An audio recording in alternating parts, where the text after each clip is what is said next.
Buenos días, por favor de pie para recibir a los señores magistrados.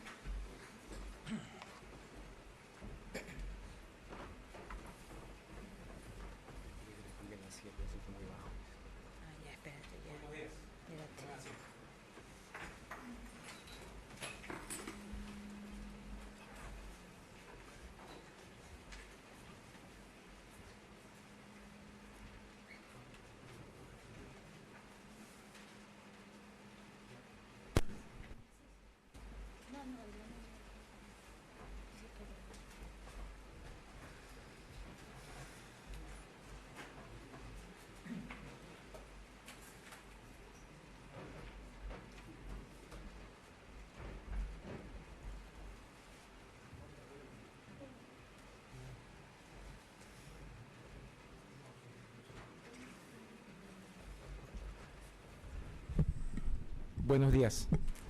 Tercera sesión de este juicio oral. Señorita secretaria, de cuenta de las actas y luego del despacho diario. Señor, la sesión anterior se puso a disposición de las partes las actas y las partes no han formulado hasta este momento ninguna observación. ¿Alguna observación al acta de la primera sesión de instalación? Ninguna, señor presidente. Muy bien. Se da por aprobada el acta de la primera sesión. Y hoy día se le entregará el acta de la segunda sesión para que en la sesión subsiguiente se proceda al examen y a formular las observaciones que tengan por conveniente. De cuenta del despacho diario, señorita secretaria. Señor, conforme lo dispuso el tribunal en la primera sesión, se ha oficiado al Instituto Nacional Penitenciario para que informe con respecto a la solicitud formulada por el señor abogado de la defensa del señor Fujimori respecto al ingreso de una laptop.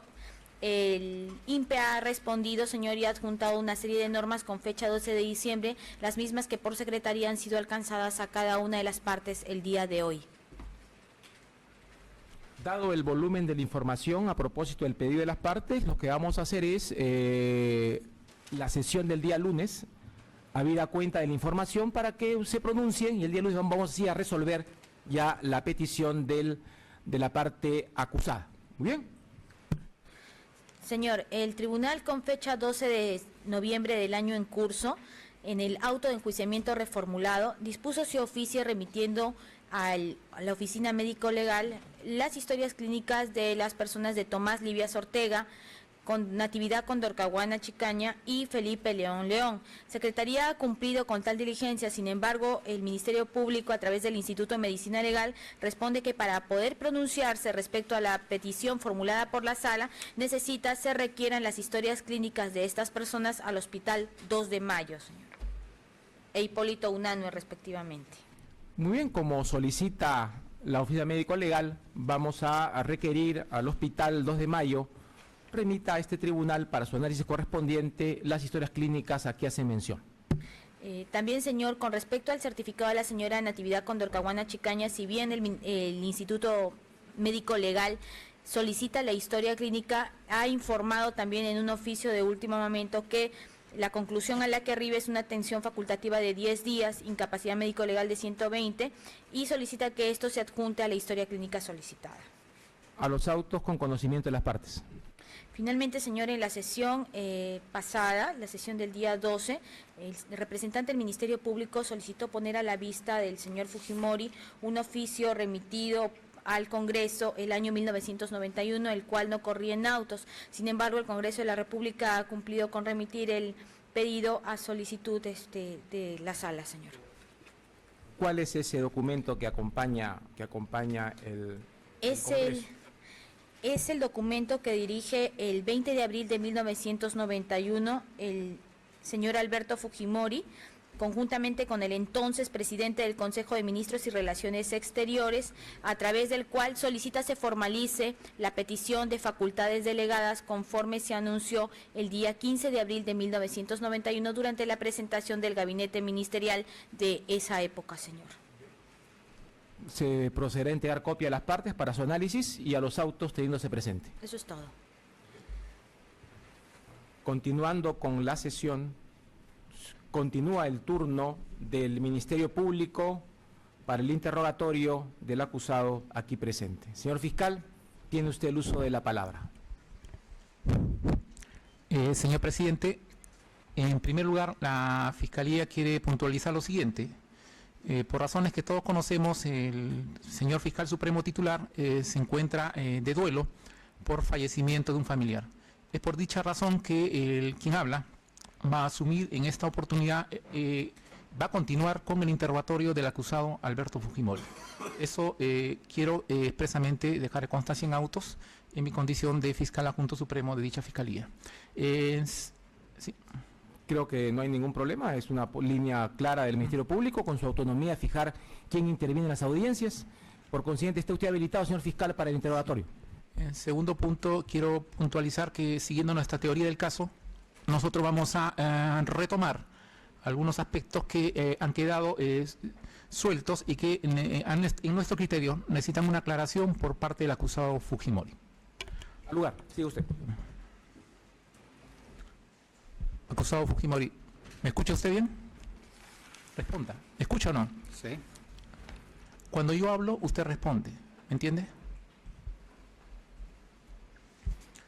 Usted en la audiencia anterior ha señalado que el señor Vladimiro Montesinos Torres, cuando le propuso los nombres de los ministros del Interior y de Defensa de su primer gabinete. ¿Eso es correcto, señor Fujimori? Así es, me ratifico. Se ratifica usted. El señor Montesinos le explicó cuáles eran los fundamentos, las razones para que hiciera él esa propuesta. Bueno, su trayectoria amplia de los generales Torres Aciego y Alvarado Fournier. ¿Le mostró algún documento, algún legajo personal o solamente fue la versión oral del señor Montesinos? No recuerdo. ¿No recuerda usted? No recuerdo. Muy bien. ¿Montesinos Torres también le propuso algún otro cambio en la esfera militar? ¿Recuerda usted? En la esfera militar, Disculpe usted, si puede acercar más el audio porque no hay un problema de grabación. Gracias. en la esfera militar, bueno, fueron ya entonces los generales Torres Aciego y en el Ministerio del Interior el general Alvarado Fournier, quienes tomaron las designaciones, asumieron las designaciones correspondientes. ¿El general Julio Salazar Monroe fue designado por usted Así es, para el cargo de jefe del Servicio de Inteligencia Nacional? ¿Es correcto? correcto. Muy bien. ¿Es correcto? ¿También le recomendó dicha designación el asesor Vladimiro Montesinos Torres? ¿Recuerda usted? Así es, y tal como lo manifesté en la sesión anterior, por la razón de que yo no conocía absolutamente a nadie en el mundo militar. Usted no conocía absolutamente a nadie. Así es. Usted, antes de juramentar como presidente de la República el 28 de julio de 1990, usted estuvo viviendo en el círculo militar. ¿Es correcta esa afirmación? Me refiero a mi respuesta anterior. Su respuesta anterior fue afirmativamente en ese sentido. ¿Se ratifica usted, señor Fujimori? Repito, En el cuartel Simón Bolívar. no, repito, yo he dado respuesta a esa pregunta.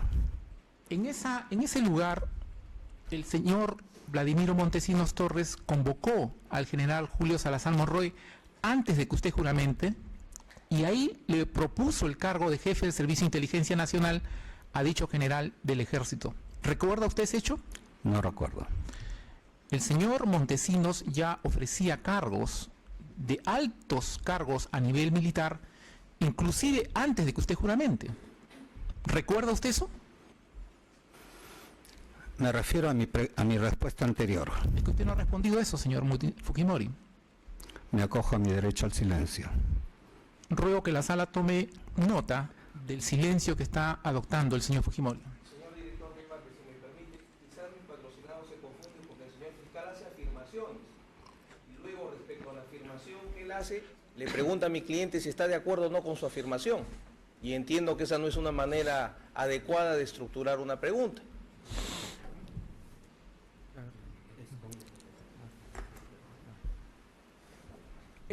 Cuando uno realiza una afirmación y por consiguiente pregunta de su corrección, es una línea de interrogatorio absolutamente lícito, en tanto exista precisión y en tanto claramente se diferencie que se trata de una afirmación que requiere negación o afirmación.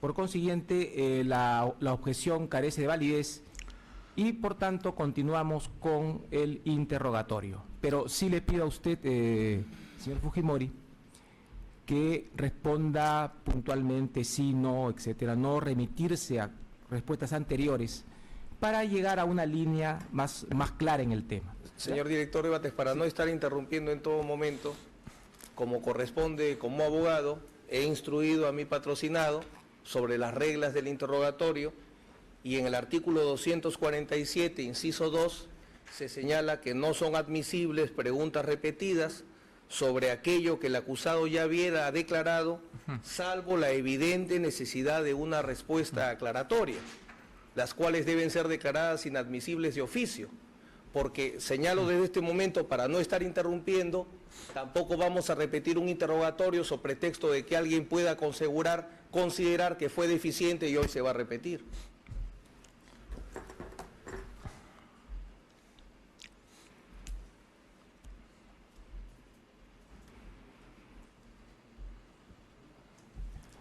El tribunal entiende y desde luego es muy claro en las normas que se han invocado, pero también afirma la necesidad de una línea de interrogatorio amplia y eso lo va a respetar. Desde luego, las reiteraciones ociosas no son admisibles y el tribunal se reserva, como corresponde, la facultad de pedir y de requerir aclaraciones o reformulaciones de la pregunta. ¿Muy bien? Siga usted, señor fiscal. Gracias.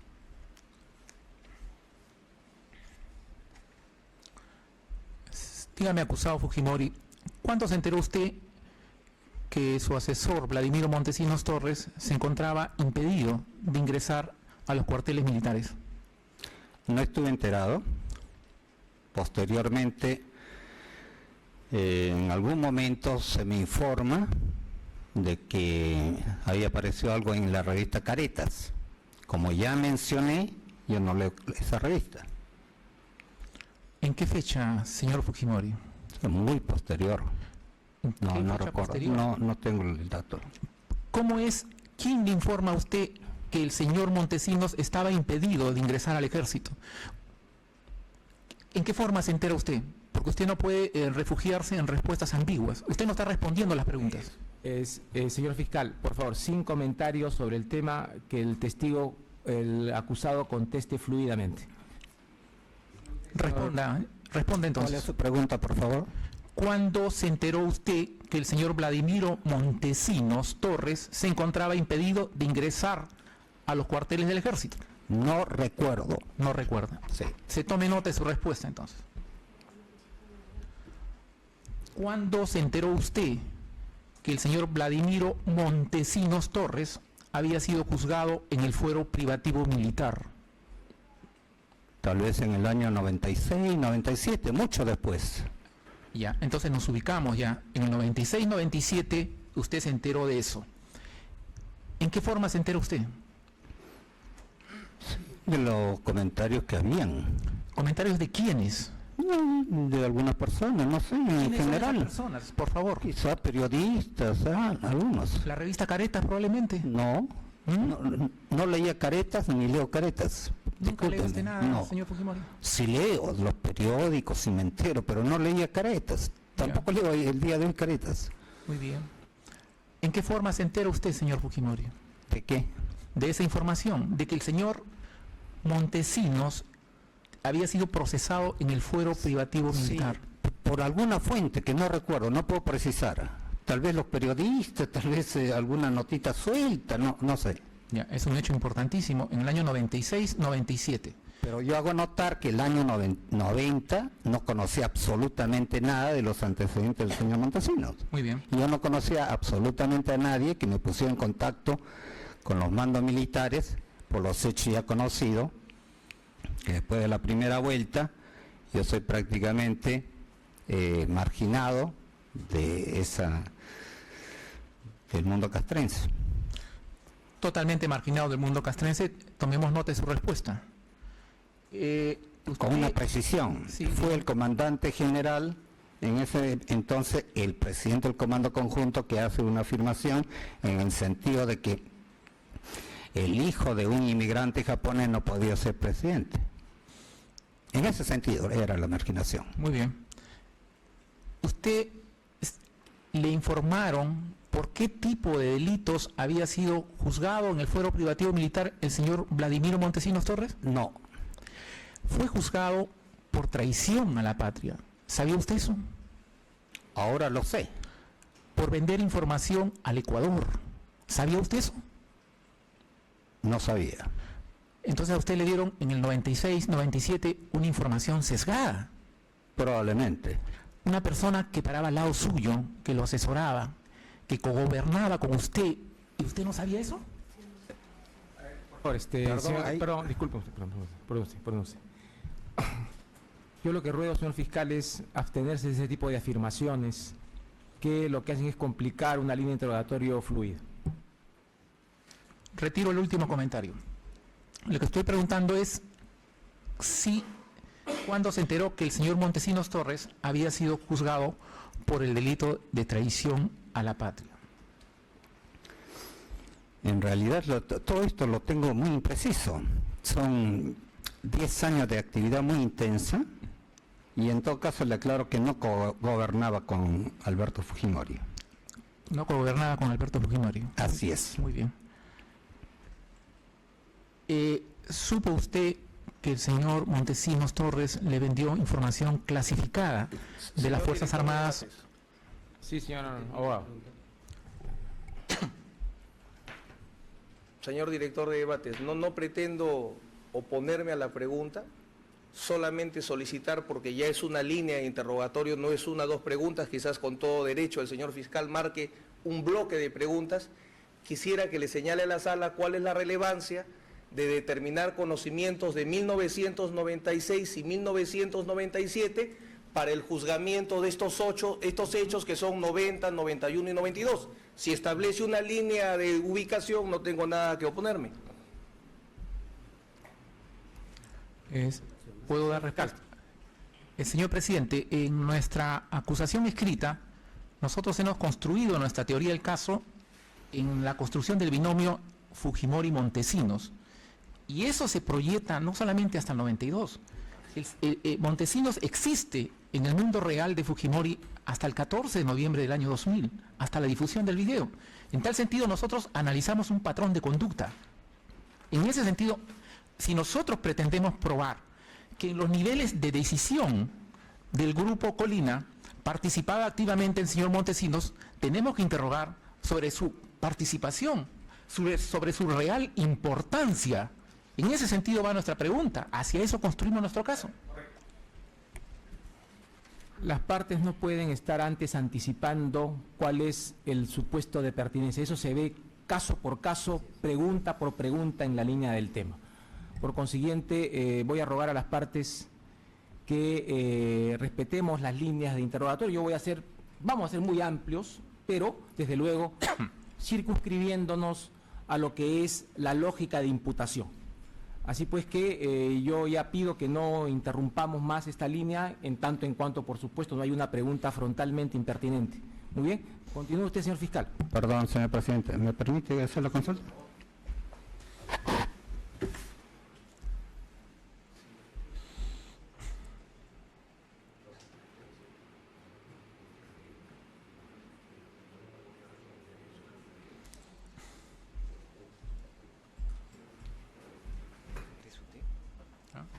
Está bien.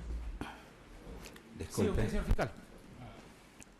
Dígame, señor Fujimori, usted, cuando le dan esa información que usted refiere en el 96, 97, le informaron también que el señor Montesinos Torres estuvo preso por los delitos que había cometido. Le informaron que estuvo privado de su libertad ¿Se enteró usted de eso?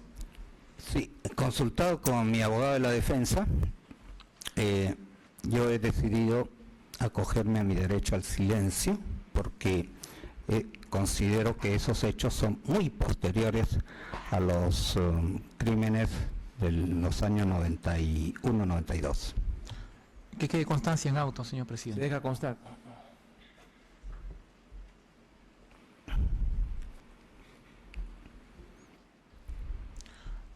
Una información pública ampliamente difundida, inclusive recogida por diversas publicaciones de importancia, como la revista Apoyo, señalan como enfoque central que el señor Vladimiro Montesinos Torres, durante su régimen, fue una de las personas de mayor poder, solamente antecedida por usted.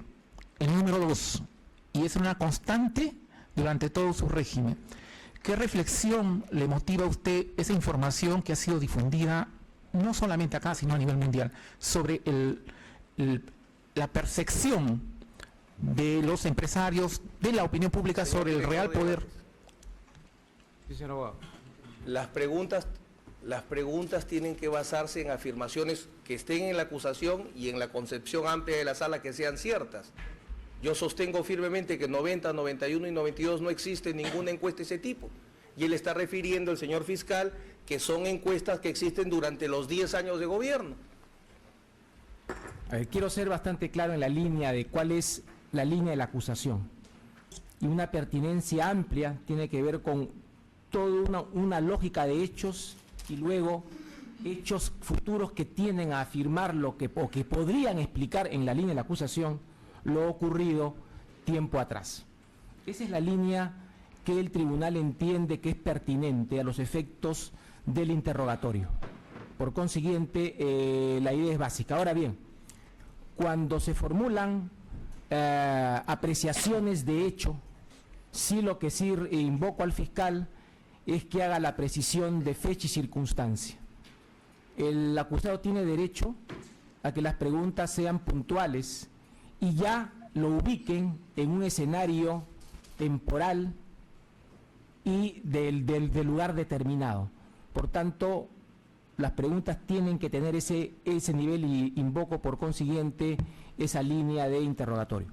Es solamente remarcar, señor presidente, que nuestro interrogatorio, dentro de una óptica amplia que maneja el colegiado, apunta a ubicar en su real ubicación al señor Montesinos. No podemos soslayar su presencia gravitante. Eso sería, es como si... Claro, sin comentario, no hay comentario. La pregunta. Ya se le ha formulado la pregunta. ¿Cuál es su respuesta, acusado Fujimori? Le agradeceré que por favor me lo reitere. En concreto, era en el sentido de que después de usted, durante su régimen, el señor Montesinos Torres era la persona con mayor poder en el Perú. ¿Cuál es su respuesta?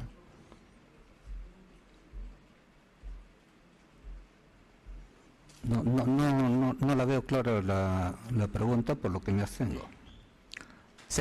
Perdón, no le escucho. Sí, me abstengo. Se abstiene de responder. Sí. O sea, guarda silencio, entiendo. Silencio. Se tome nota entonces. En los cientos de videos que se ha difundido a la opinión pública, se aprecia al señor, y no estoy calificando, por si acaso, al señor Montesinos reuniéndose con diferentes personalidades, con congresistas, ministros, presidentes del Congreso, empresarios, dueños de medios de comunicación, etcétera, etcétera. ¿Qué comentarios, qué reflexión le motiva a usted eso? Bueno, me pregunta sobre reflexiones posteriores. El señor Montesinos tenía su ramificación muy extendida en mi gobierno, con desconocimiento total de mi parte de esos actos delictivos. ¿Qué entendemos con ramificación? ¿Qué entiende usted por eso? Le ruego que sea más explícito. Lo que usted mencionó, que se reunía con congresistas, con empresarios, de televisión, etcétera. Pero eso, ¿a qué correspondía? ¿Cuál era su... ¿Qué cosa quiere decir eso para usted? Eso era la respuesta a su pregunta. Si era una red, ¿eso es lo que está usted diciendo? Claro, yo lo he denominado ramificación. Tenía una ramificación extendida. Pero se ramifica de algo central. ¿De qué núcleo se ramifica el señor Montesinos? De sus propias acciones. Muy bien. ¿Esa es su respuesta, señor Fujimori? Sin embargo, en esos videos, y no califico y no entro a los temas de corrupción, ojo, para que no exista reclamos de parte de la defensa. En esos videos se le ve al señor Montesinos desempeñándose como un estadista, tomando decisiones de gobierno. Eso se le ve haciendo al señor Montesinos. O sea, él asumía el rol de jefe de Estado. ¿Usted se percató de eso o no? Señor director de debates, formulo formal oposición a la pregunta, solicito que se declare impertinente y voy a fundamentar, si me permite, por qué. He vuelto a leer, porque quizás estudié mal la acusación, toda persona puede estudiar mal las partes, para ver si en la teoría del caso en algún momento se sostiene una relación Fujimori-Montesinos como núcleo que permita proyectarnos en el tiempo. En esta acusación tiene una primera parte, presentación del caso, tiene una segunda parte, destacamento Colina, tiene una tercera parte, Barrios Altos, una cuarta Cantuta y una quinta, sótanos del CIE y punto. Por tanto, tendríamos que estar en la parte general.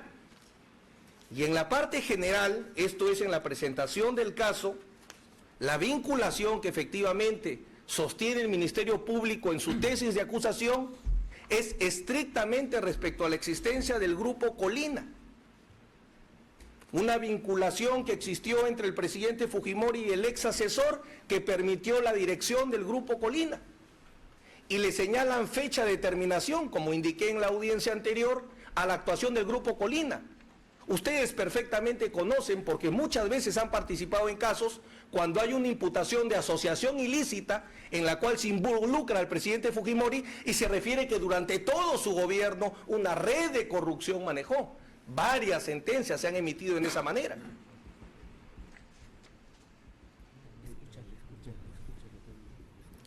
Razón por la cual solicito que la pertinencia se vincule a los hechos que son materia de acusación. La pregunta pertinente es la que guarda relación a un hecho materia de acusación. Y lo que me preocupa no es pretender afectar el interrogatorio del Ministerio Público, porque con esto termino, quien pretende absolver por insuficiencia de pruebas, sepa que perfectamente se tiene que someter a todo. Lo que me preocupa es el objeto de la sentencia, que se puede estar formando desde este momento. Mi cliente está procesado por las relaciones con Vladimiro Montesinos a lo largo de los 10 años. Fueron estáticas desde el primer día, fueron las mismas hasta el año 2000.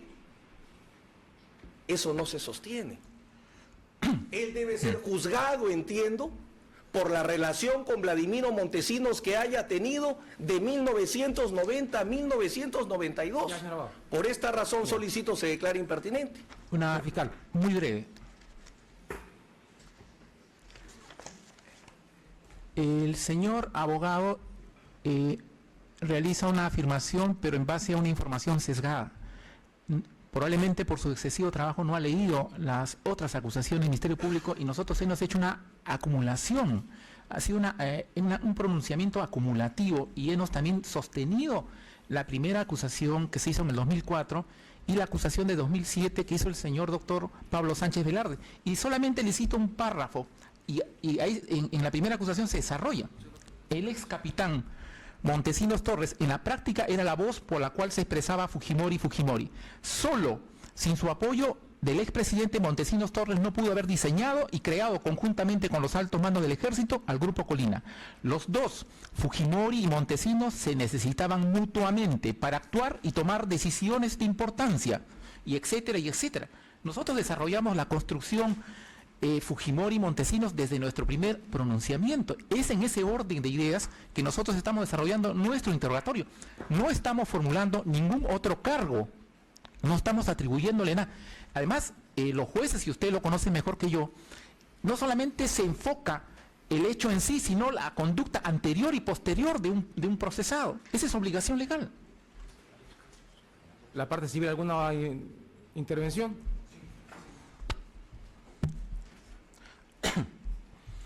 Nosotros estamos absolutamente de acuerdo con la pertinencia de las preguntas y la línea de interrogatorio del representante del Ministerio Público. ¿Por qué razón, señor presidente? No se está juzgando en este caso un típico homicidio común de Pedro mata a Juan. Estamos juzgando un crimen de violación a los derechos humanos. Un crimen que, si bien es cierto, para la ley penal nacional tiene la calificación de homicidio calificado, de lesiones graves o de secuestro, debemos interpretar de que son crímenes cometidos como parte de una política del Estado durante los años que el señor acusado Alberto Fujimori gobernó el Perú. Por lo tanto, el interrogatorio tiene que necesariamente vincularse a un determinado contexto social, político del país en el que vivíamos y en el que se cometieron los crímenes de Barrios Altos, La Cantuta y los secuestros de los señores Gorriti y Dyer. Por lo tanto, nosotros sustentamos que a partir de la naturaleza del evento criminal, que está vinculado a otros crímenes de carácter sistemático cometidos en el momento del gobierno del acusado Fujimori, por lo tanto, hay una absoluta pertinencia de la línea de interrogatorio del señor representante del Ministerio Público. Señor presidente, permítame muy brevemente, solo un término. El señor fiscal, con toda honestidad, ha señalado como fuente de estos hechos su primera acusación. Entonces la pregunta que es absolutamente pertinente ahora para la defensa es si nosotros enfrentamos todas las acusaciones que ha habido en este proceso o enfrentamos solo la acusación que la sala nos corrió traslado mediante resolución del 6 de noviembre del 2007. Porque la primera acusación imputaba un cargo de homicidio por omisión. Esta segunda, a eso me refiero, son dos cosas totalmente distintas. Varios puntos para hacer precisiones. Uno, en el folio 39 de la acusación se dice reproduce en sus partes pertinentes. Desde luego, el núcleo es esta acusación reformulada, sí, pero no es el único. Existen unas lógicas adicionales y casualmente la línea de interrogación tiene ese contexto que vamos a ser muy rigurosos en que se respete. Creo que ese es el tema, a partir de lo que hemos conversado en el tribunal, dado para afirmar. Desde luego, sí es muy claro que se tiene que ir ganando concreción para que podamos situarnos ya en los hechos específicos objeto de imputación, que son tres grandes hechos. Pero también tenemos claro que un hecho también es su contexto. Y ese contexto tiene que ser objeto de explicaciones, si lo tiene a bien el acusado, por supuesto. Y por consiguiente, solo desde esa perspectiva racional es que estamos permitiendo el interrogatorio. Pero sí considero que hay que ir aterrizando en los temas concretos y ruego, por consiguiente, también menos interrupciones. Pero, desde luego, considerado una línea de interrogación circunscripta a lo que son los hechos ya puntuales. ¿Bien?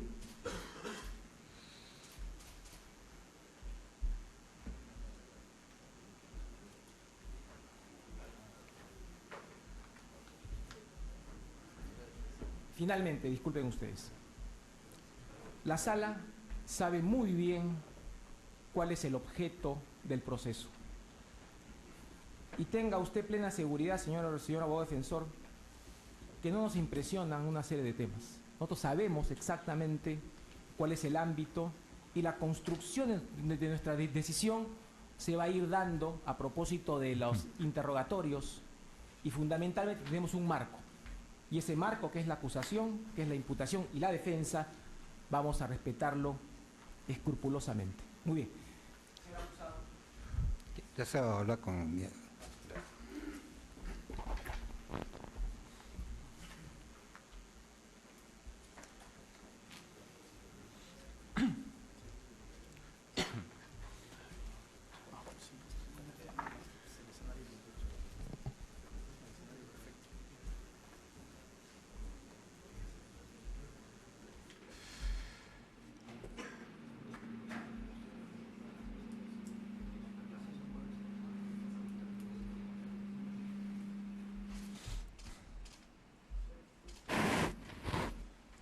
Muy bien, con la esperanza de que no haya más interrupciones, señor fiscal, sigue usted.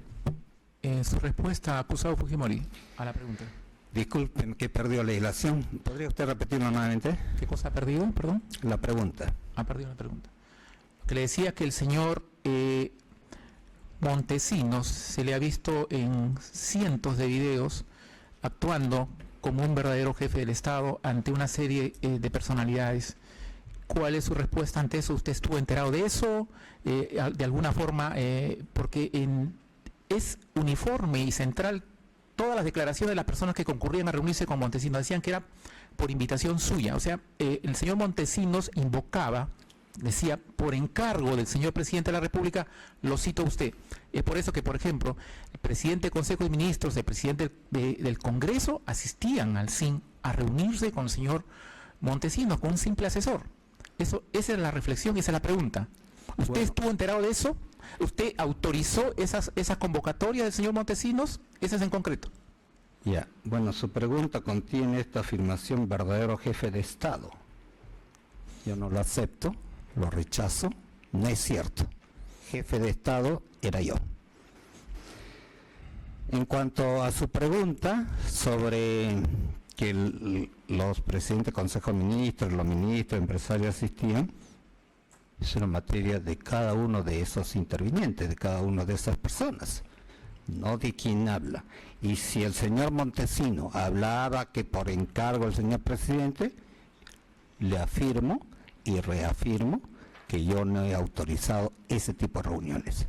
El señor Montesinos tenía como función principal la labor de inteligencia, luchar contra el terrorismo, contra el narcotráfico y recoger informaciones del frente externo, particularmente de Ecuador y Chile. ¿Cuándo se entera usted de esas reuniones, acusado Fujimori? Me entero a través de los videos en el año 2001. 2001. ¿Cuál era el aporte del señor Montesinos, usted lo acaba de mencionar, en cuanto a la lucha contra el terrorismo? ¿Cuál era el aporte? Bueno, el aporte fue notable. Yo me refiero a los años, particularmente los primeros años. El Perú se desangraba por el terrorismo. Ya. Aquí quizás no podemos describir cómo era esta situación, pero yo tengo preparado un pequeño video que en alguna forma espero alcanzar, o a través de los medios de comunicación, para que también se entienda el contexto de ese problema del terrorismo. Y el señor Montesinos, como asesor de los servicios de inteligencia, comienza a reconstruir todo este caudal de informaciones que estaban repartidos en 4 entidades, 3 de las Fuerzas Armadas, 1 de la Policía y otro del propio Servicio de Inteligencia Nacional.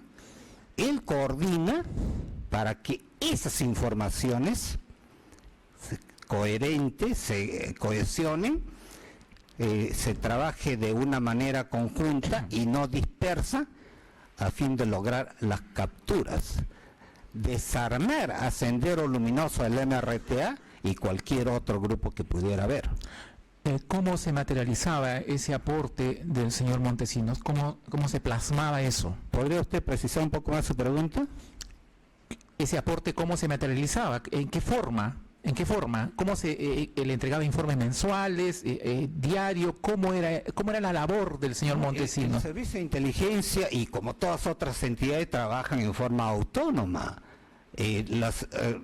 Ellos elaboraban sus propios análisis, hacían sus avances, hacían seguimiento a diversos cabecillas del terrorismo, y los resultados se veían a través de los medios de comunicación y particularmente en la pacificación bastante avanzada que se logró apenas en 3 años y medio, lo que nunca antes se había logrado.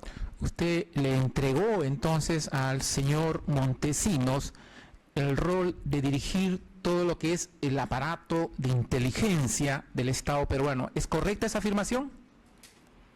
Todo el aparato él asume esta coordinación del servicio de inteligencia ¿Coordinación a con quién? través de la ley del Servicio de Inteligencia Nacional. Eso más adelante, no se adelante usted. Es una coordinación entre los institutos armados, Ya. la DINCOTE y el propio Servicio de Inteligencia. En realidad el jefe del Servicio de Inteligencia era el general Salazar.